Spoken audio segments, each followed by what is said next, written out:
Ngayon guys ay pupunta kami ngayon guys sa nanay ng amo ko dahil aalis po yung amo ko. Pupunta po sila ng Riyadh at magbabakasyon sila ng mga ilang araw lang. Hindi ko alam kung bakit. So, nag-review na ako dito guys ng aking bag.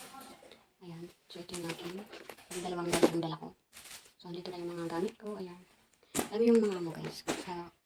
Kahit alam mo yung pag-alis sila, hindi po sila nagsasabi na magbihis ka na at alis na. Hindi po. Yun bang biglaan na yung nakaredy na silang lahat. Tapos tsaka sasabihan na pabilisan mo magbihis dahil aalis na. Ganyan po sila guys. Kaya minsan nakakainis din, di ba? Yung nagmamadali ka tapos ayaw nila sabihin yung kaagad. So, ayun guys. Magkikita na naman kami nung Ethiopia. Ayan. So, yung Ethiopia na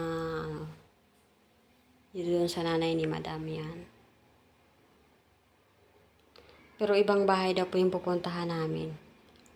Hindi katulad noon dati na yung bahay talaga ng nanay na di ko alam kung saan. Makabahay ng kapatid niya or ayun.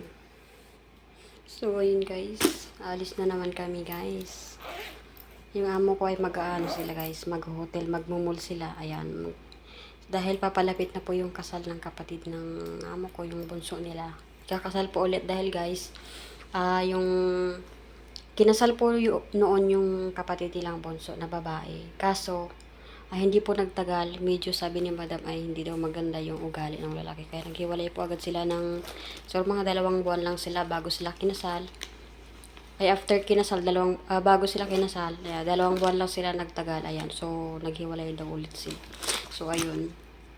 So siguro baka dahil pupunta sila dahil baka mamili sila ng mga gift. So yun lang guys. So wala na naman akong wifi. Di ko alam, sana mayroon akong wifi. Yan.